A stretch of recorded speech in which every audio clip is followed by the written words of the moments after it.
नमस्कार, बुलेटिन में आपका स्वागत है। मैं हूं आपके साथ राहुल चौहान। खबरों में सीधे लेकर आपको चलते हैं और पहली खबर की बात करते हैं। यूपी में जून से 10% महंगी बिजली।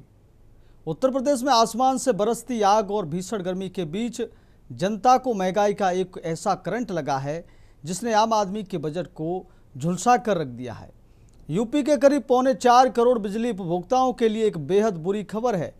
दरअसल जून महीने से आपका बिजली का बिल 10% ज़्यादा आने वाला है। Uttar Pradesh power corporation limited ने जून से बिजली बिलों में 10% की अतिरिक्त बढ़ोतरी करने का आधिकारिक फैसला कर लिया है। यानी अब गर्मी से राहत पाने के लिए एसी कूलर चलाना आपको और भारी पड़ सकता है। इस रिपोर्ट में देखिए कि कैसे सीधे आपकी जेब पर बोझ डाला गया है।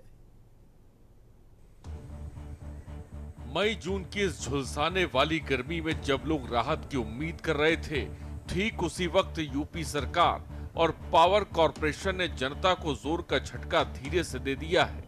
उत्तर प्रदेश के करीब 3.7 करोड़ से ज्यादा बिजली उपभोक्ताओं पर 10% का अतिरिक्त बोझ डाल दिया गया है। Uttar Pradesh power corporation limited यानी यूपीपीसीएल के इस फैसले से आम जनता का मासिक बजट पूरी तरह से बिगड़ना तय माना जा रहा है। गणित सीधा है, अगर आप तक आपके घर का सामान्य बिजली बिल 1000 आता था तो अब आपको 100 अतिरिक्त यानी कुल 1100 चुकाने होंगे। और ये बोझ किसी एक वर्ग पर नहीं बल्कि राज्य की सभी श्रेणी के उपभोक्ताओं पर यानी घरेलू, कमर्शियल और इंडस्ट्रियल सब पर समान रूप से लागू होगा। वहीं यूपीपीसीएल के मुताबिक मूल बिजली दरों में सीधे तौर पर कोई बदलाव नहीं किया गया है। इस बढ़ोतरी को ईंधन और बिजली खरीद समायोजन अधिभार यानी ईंधन अधिभार के नाम पर वसूला जाएगा। नियम क्या कहता है? मल्टी ईयर टैरिफ विनियमों के तहत बिजली कंपनियों ने मार्च महीने में बिजली उत्पादन और ट्रांसमिशन पर जो अतिरिक्त खर्च किया था उसकी भरपाई ठीक 3 महीने के बाद यानी जून के बिलिंग चक्र में उपभोक्ताओं की जेब से की जा रही है। यानी कंपनियों का घाटा जनता के मत्थे। नियमों का हवाला देकर बिजली कंपनियां अपना पल्ला तो झाड़ सकती हैं, लेकिन सवाल यही है कि मार्च की गलती या मार्च के अतिरिक्त खर्च का खामियाजा मई जून की इस भीषण गर्मी में आम जनता क्यों भुगते? उत्तर प्रदेश की जनता पहले से ही रिकॉर्ड तोड़ तापमान और अघोषित बिजली कटौती से परेशान है और अब जून के महीने में आने वाला 10% का सरचार्ज उनके जख्मों पर नमक छिड़कने जैसा है। देखना होगा कि इस चौतरफा विरोध के बाद क्या सरकार फैसले पर दोबारा विचार करती है या नहीं। स्पेशल डेस्क की न्यूज इंडिया। अब हम बात करने जा रहे हैं रेप पीड़िता दरोगा का ऑडियो कांड। क्या है पूरी खबर, आपको विस्तार से बताता हूं। लखनऊ की रहने वाली प्रयागराज में तैनात महिला दरोगा द्वारा ससुर पर कथित रेप के आरोप में अब नया मोड़ आया है। सोशल मीडिया पर एक कथित ऑडियो वायरल हो रहा है जिसमें महिला दरोगा अपने पति की मां यानी अपनी सास को गाली देते सुनाई पड़ती है। बता दें, महिला दरोगा ने एक दिन पहले लखनऊ के पारा थाने में ससुर पर रेप और पति व सास पर फायरिंग समेत आरोपों में केस दर्ज कराया है। उधर पति ने भी महिला दरोगा व उसके पिता समेत अन्य पर केस दर्ज कराया है। 2.5 मिनट के ऑडियो में कथित तौर पर महिला दरोगा और उसके पति के बीच बातचीत सुनाई पड़ती है। इसमें वह अपनी सास के लिए गालियों के साथ अन्य आपत्तिजनक शब्दों का प्रयोग करते हुए सुनाई पड़ती है। बता दें 2023 बैच की महिला दरोगा प्रयागराज के एयरपोर्ट थाने में तैनात है और फिलहाल 1 महीने की छुट्टी पर है। 10 दिन पहले ही वह अवकाश पर गई है। फिलहाल पति पत्नी में विवाद चल रहा है और 28 मई को दोनों पक्षों ने एक दूसरे पर लखनऊ के पारा थाने में FIR दर्ज कराई है। आपको वो वायरल ऑडियो सुनाते हैं और साथ ही पुलिस का पक्ष सुनाते हैं जो पूरे मामले पर आया है।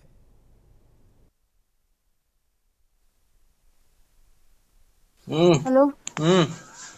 अरे तैयार हो गए कि नहीं? हाँ हाँ, और क्या हो रहे हैं तैयार। ये कपड़े फैला दो आके, तब तक हम भी तैयार हो ले। 5 मिनट हमें भी लगेगा।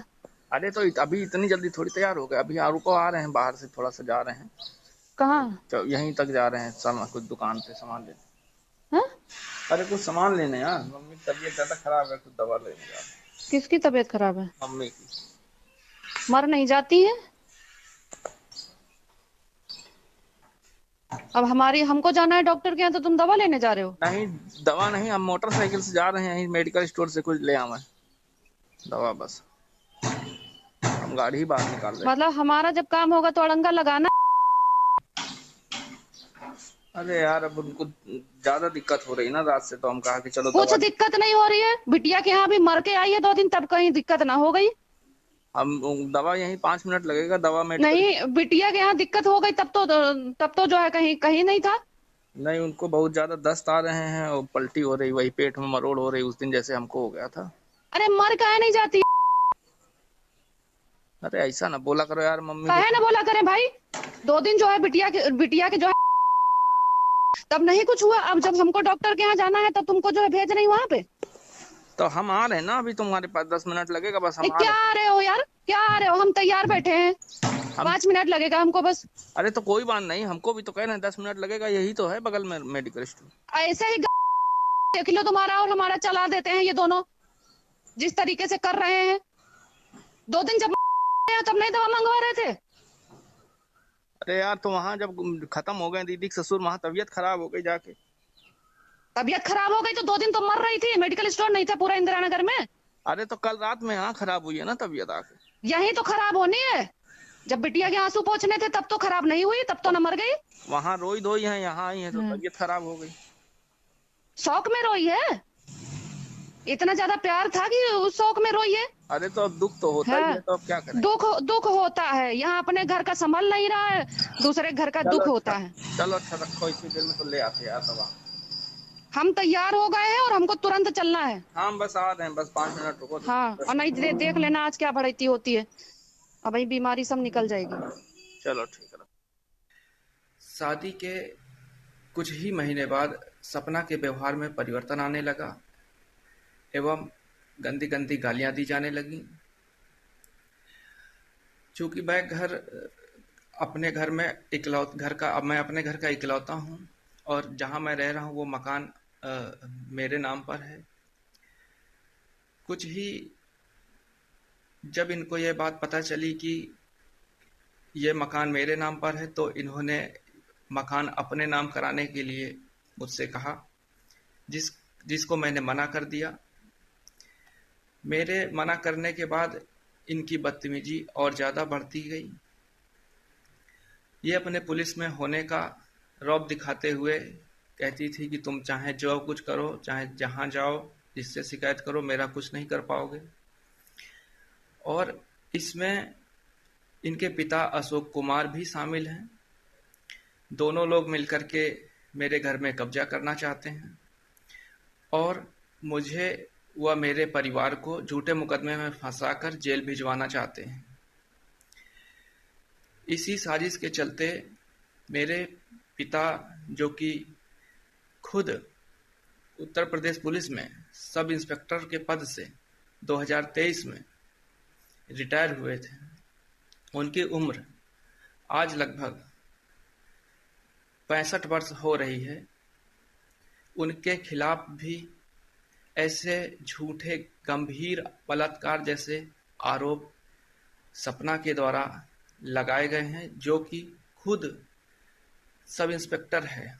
इतने गंभीर आरोप लगाने का मकसद सिर्फ और सिर्फ ये है कि इन लोगों को किसी भी तरीके से जेल भेजकर पूरे घर मकान में कब्जा किया जाए। यहाँ तक कि मेरे और मेरे पूरे परिवार को जान से मारने की साजिश चल रही है। प्रयागराज जनपद में तैनात एक महिला उप निरीक्षक द्वारा पारा थाने में अपने ससुर के विरुद्ध रेप का अभियोग पंजीकृत कराया गया है। साथ ही दूसरे पक्ष से पति द्वारा भी ससुराली जनों के उत्पीड़न के संबंध में अभियोग पंजीकृत कराया गया है। दोनों ही अभियोगों में वैधानिक कार्रवाई की जा रही है। साक्ष्य के क्रम में जो भी तथ्य आएंगे तदनुसार अग्रिम कार्रवाई की जाएगी। प्रयागराज एयरपोर्ट थाने में तैनात है महिला दरोगा, वहीं दोनों पक्षों की तरफ से अभियोग पंजीकृत कराया गया है। एक ऑडियो महिला दरोगा का वायरल हुआ है। पति ने साफ कहा है कि महिला दरोगा होने का रौब दिखाती है और उसके बाद जो है हमारी प्रॉपर्टी के ऊपर कब्जा करना चाहते हैं, हमें झूठे मुकदमे में जेल भिजवाकर हमारी संपत्ति को हड़पना चाहते हैं। यह सब महिला दरोगा के पति के द्वारा आरोप लगाए गए हैं। उधर महिला दरोगा का कहना है कि मेरे साथ ससुर ने रेप किया है। तो ये दोनों तरफ से आरोप लगाए जा रहे हैं, दोनों तरफ से अभियोग पंजीकृत किया गया है और कार्रवाई की जा रही है।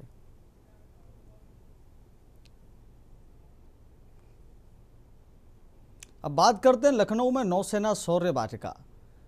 उत्तर प्रदेश की राजधानी लखनऊ में भारतीय नौसेना के शौर्य पराक्रम और तकनीकी क्षमता को समर्पित नौसेना शौर्य वाटिका का भव्य लोकार्पण किया गया। रक्षा मंत्री राजनाथ सिंह और मुख्यमंत्री योगी आदित्यनाथ ने इस महत्वाकांक्षी परियोजना का उद्घाटन किया। सीजी सिटी में इकाना स्टेडियम के गेट नंबर 5 के पास करीब 19 करोड़ रुपए की लागत से विकसित इस वाटिका का मुख्य आकर्षण सेवानिवृत्त युद्धपोत INS गोमती है। 2 एकड़ से अधिक क्षेत्र में बनी यह वाटिका नौसेना के गौरवशाली इतिहास, आधुनिक सैन्य शक्ति और राष्ट्र सुरक्षा के प्रति समर्पण की जीवंत झलक प्रस्तुत करेगी। उद्घाटन समारोह में मुख्यमंत्री योगी ने मजबूत सुरक्षा व्यवस्था को विकास की गारंटी बताया। मुख्यमंत्री योगी आदित्यनाथ ने कहा, लखनऊ अब देश की विरासत, परंपरा और गौरव का एक स्थान बन गया है, जहां आने वाला कोई भी व्यक्ति इन सबको एक जगह देख सकता है। आकाश की ऊंचाइयों को छूने के लिए विराट सोच चाहिए। सुरक्षा का मजबूत माहौल ही विकास की गारंटी है। 2017 से पहले यूपी में पेशेवर माफिया विकास में रोड़ा बनते थे। देश के लिए खतरा पैदा करने वाले के साथ अहिंसा नहीं, उसी भाषा में जवाब देना होगा, जिसके लिए भारतीय सेना निरंतर कार्यरत है। उन्होंने सेना से जुड़े किसी भी प्रस्ताव को तुरंत स्वीकार करने का आश्वासन भी दिया।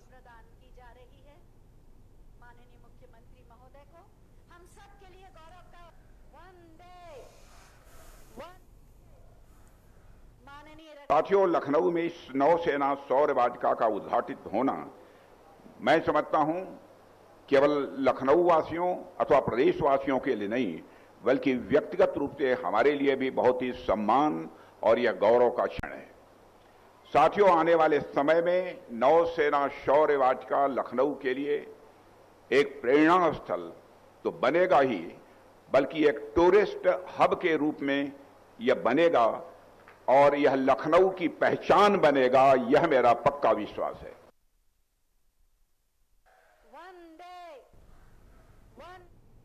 तो सेवानिवृत्त युद्धपोत INS गोमती मुख्य आकर्षण का केंद्र बनेगा। मजबूत सुरक्षा व्यवस्था ही विकास की गारंटी, CM योगी का ये बयान है। ये तस्वीर आप देख रहे हैं। रक्षा मंत्री ने अपने बयान में कहा है, नौसेना शौर्य वाटिका देश का सबसे एक आकर्षण का केंद्र बनने जा रहा है।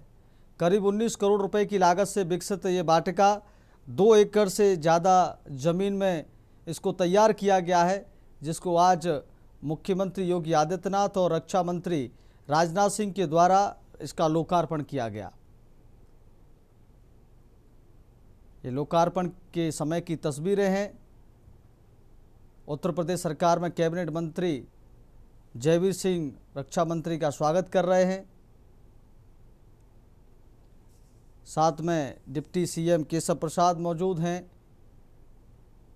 तो सेवानिवृत्त युद्धपोत INS गोमती बना मुख्य आकर्षण का केंद्र। मजबूत सुरक्षा व्यवस्था ही विकास की गारंटी है। मुख्यमंत्री ने कहा, 2017 से पहले माफियाओं का विकास में रोड़ा बनते थे।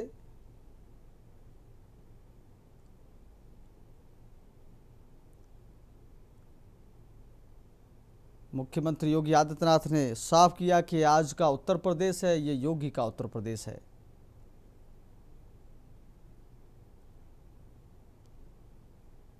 जो मंच आप सजा देख रहे हैं,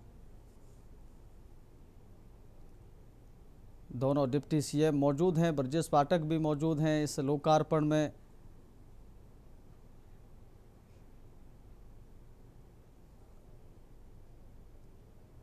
आज का ये भव्य कार्यक्रम एक इतिहास में दर्ज हुआ है।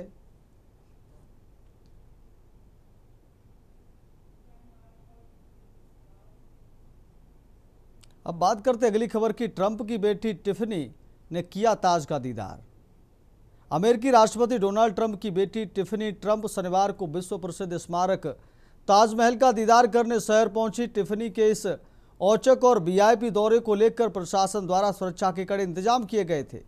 जानकारी के अनुसार टिफनी ट्रंप को चार्टर्ड विमान शनिवार सुबह ठीक 11:30 बजे आगरा के खेरिया हवाई अड्डे पर लैंड हुआ। हवाई अड्डे पर उतरने के बाद भारतीय परंपरा के अनुसार उनका स्वागत किया गया। इसके तुरंत बाद भारी सुरक्षा घेरे के बीच उनका काफिला सीधे ताजमहल परिसर के लिए रवाना हुआ। देखिए तस्वीरें।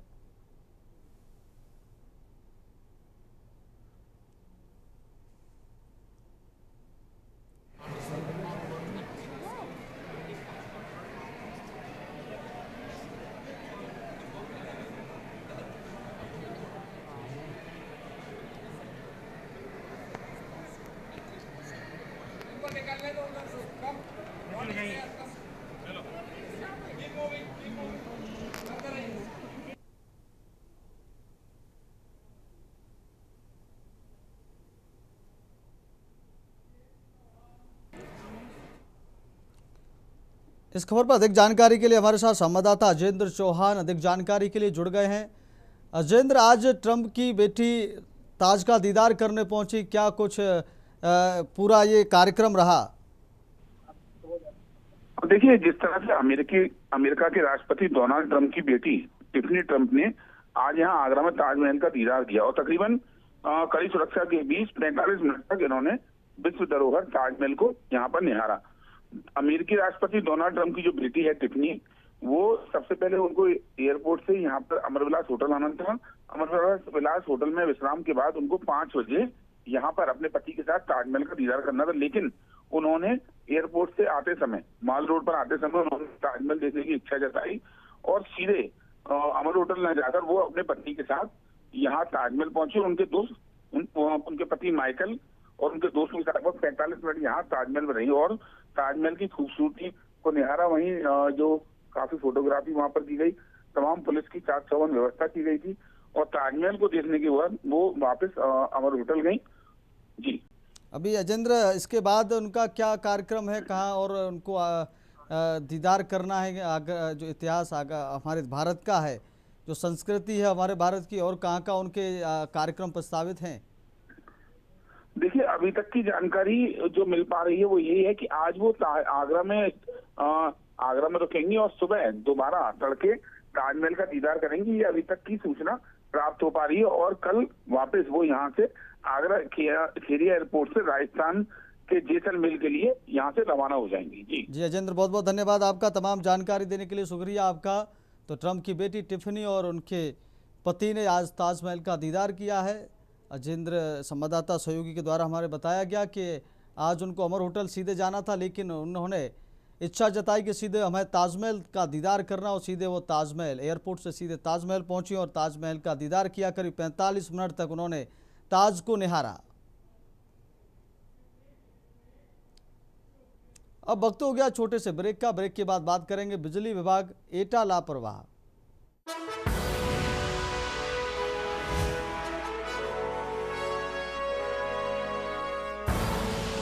आप देख रहे हैं के न्यूज, खबरों का थी। ब्रेक के बाद फिर आपका बहुत स्वागत है। ब्रेक से पहले हम बात कर रहे थे बिजली विभाग एटा लापरवाह। क्या है ये लापरवाही की खबर? बिजली विभाग क्यों लापरवाह है, यह पूरी खबर मैं आपको विस्तार से बताता हूं। एटा जनपद के थाना रिजोर्ट क्षेत्र के अंतर्गत आने वाले नगला भजुआ गांव में बिजली विभाग की एक ऐसी लापरवाही सामने आई है जिसने विभागीय दावों की पोल खोल कर रख दी है। एक तरफ तो 10% बिजली का बिल बढ़ा दिया गया है, वहीं ये लापरवाही की खबर आपको झकझोर देने वाली है। यहाँ पिछले 4 दिनों से बिजली का एक हाईटेंशन तार टूटकर जमीन पर पड़ा हुआ था, जिसमें लगातार करंट दौड़ रहा था। विभाग की इस अनदेखी के चलते गांव में कभी भी कोई बड़ा और जानलेवा हादसा हो सकता था। हालांकि ग्रामीणों की तत्परता और सूझबूझ के कारण एक भयानक दुर्घटना होने से बाल बाल टल गई। इस पूरे मामले में सबसे चौंकाने और हैरान करने वाली बात यह रही कि ग्रामीणों ने इस खतरे की शिकायत मुख्यमंत्री के IGRS पोर्टल जन सुनवाई पर भी दर्ज कराई थी। ग्रामीणों का सीधा आरोप है कि बिजली विभाग के जिम्मेदार अधिकारियों ने जमीनी हकीकत जाने बिना और मौके पर टीम भेजे बिना ही अपने वातानुकूलित कार्यालयों में बैठकर, एसीओ में बैठकर कागजों पर शिकायत का निस्तारण दिखा दिया, जबकि असलियत में मौके पर हालात जस के तस बने रहे और मौत का अवतार जमीन पर ही पड़ा रहा। देखिए, हमारे सहयोगी संवाददाता जमीन जीरो ग्राउंड से आपको पूरी ये हकीकत दिखा रहे हैं। देखिए,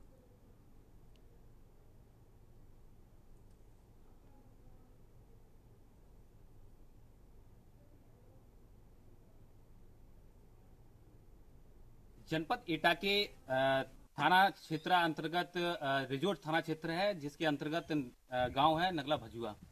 आज वहीं पे रियलिटी चेक करने के लिए बिजली विभाग की पहुंचा हूं और देखने वाली बात है कि यहाँ की लापरवाही को देखते हुए यहाँ के ग्रामीणों में आक्रोश व्याप्त है।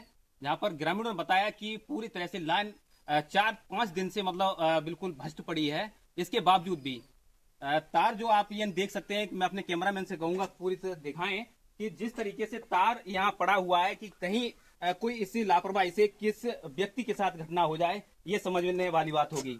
लेकिन सबसे बड़ी बात है बिजली विभाग की जो यहाँ के जो कर्मचारी हैं, अधिकारी, उनकी इतनी लापरवाही है, इसका कोई जवाब नहीं। ग्रामीणों ने 112 पर फोन किया, उसके बाद पुलिस पहुंची और पुलिस पहुंचने के बाद इस यहाँ पर एक लाइनमैन पहुंचा, इसको वहां से कट कर दिया। आखिरकार 4 दिन से लाइन इस भीषण गर्मी के चलते और नहीं आ रही है, तो आम जनता का हाल क्या होगा। यहाँ के जो बिजली विभाग के अधिकारी हैं, एसी में बैठकर फरमा रहे, आराम को फरमा रहे हैं, लेकिन इन जनता के बारे में आखिरकार क्यों नहीं सोच रहे हैं। यहाँ के कुछ ग्रामीण हैं, इनसे बात करेंगे कि किस तरीके से यहाँ मतलब परेशानियां हैं। क्या नाम है आपका? गुड्डू। ये कौन सा गांव है? ये नगला भजुआ है। कौन सा थाना पड़ता है? ये रिजोर्ट थाना पड़ता है। रिजोर्ट। अच्छा, क्या ये नहीं कब से ये लाइन टूटी पड़ी है आपकी? इसको हो गए 2-3 दिन। लाइट भी आ रही होगी इसमें? जी हाँ, लाइट चल रही थी। प्रॉपर लाइट चल रही है जी। तो आपने किसको फोन किया फिर? मैंने जेई साहब को अवगत कराया, लाइनमैन को भी फोन किया, लेकिन कोई भी आया नहीं है। कोई नहीं आया। उसके बाद मैंने कॉल 112 पे किया, पुलिस आई, उन्होंने अवगत कराया जेई साहब को। उसके बाद सिर्फ एक लाइनमैन आया। यहाँ लाइनमैन आते हैं क्या? ये मतलब जब ये 112 पे आप फोन कर रहे हैं, उसके बाद लाइनमैन पहुंच रहा है, क्या इस तरीके से जैसे इसमें करंट भी दौड़ रहा होगा जी, तो क्या लग रहा है कि इससे तो नुकसान भी हो सकता है? मतलब जी, इसमें बच्चे वगैरह गली में घूमते भी हैं, जाते हुए जानवर भी जाते हैं, भैंस वगैरह भी निकलती हैं, सभी के लिए खतरा है। और जमीन लाइन पर डली है, इसमें अर्थ भी आ रहा था, लाइन बिजली भी चल रही थी। उसके बाद 100 नंबर पर कॉल करके इस लाइन को कटवाया गया है। किसी भी विद्युत कर्मचारी के द्वारा इसकी कार्रवाई नहीं की गई, ना सुनवाई की गई। सूचना देने के बाद और इनका कहना है कि इनका आरोप है कि एक आईजेरेस किया गया, जिसका समाधान भी हो जाता है। क्या एसी में बैठकर ये समाधान किया जाता है? क्या निरीक्षण नहीं किया जाता? अब देखने वाली बात होगी यहाँ के जो प्रशासनिक अधिकारी बिजली विभाग के हों या एटा के जिलाधिकारी अरविंद सिंह हों, आखिर किस तरीके से इन पर कार्रवाई करते हैं। एटा से ज्ञानेश कुमार, के जुंडिया। अब बात करते हैं हिंदी पत्रकारिता मिशन से प्रोफेशन तक। उदंत मार्तंड यानी उगता हुआ सूर्य आज से ठीक 200 साल पहले यानी 30 मई 1826 को जब कोलकाता की तंग गलियों से पंडित जुगल किशोर शुक्ल ने इस नाम का पहला हिंदी साप्ताहिक पत्र निकाला, तो किसी ने नहीं सोचा था कि यह भारतीय इतिहास की तकदीर बदलने जा रहा है। आज जब हिंदी पत्रकारिता अपने गौरवमयी 200 वर्ष के सफ़र पूरा कर रही है, तो यह वक्त सिर्फ जश्न मनाने का नहीं बल्कि आत्ममंथन का भी है।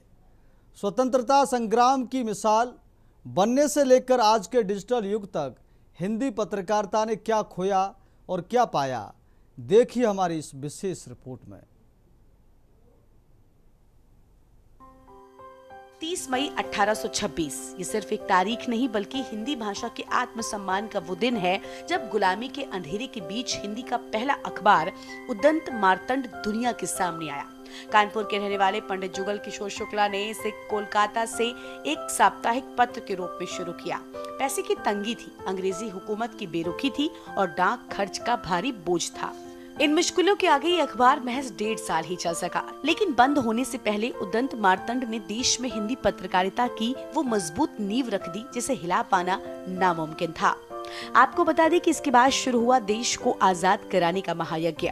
हिंदी पत्रकारिता केवल सूचना देने का जरिया नहीं रहा, बल्कि ब्रिटिश हुकूमत के खिलाफ सबसे बड़ा हथियार बन गई। लोकमान्य बाल गंगाधर तिलक का केसरी, गणेश शंकर विद्यार्थी का प्रताप और सरस्वती जैसे अखबारों ने देश के कोने कोने में क्रांति की अलख जगाई।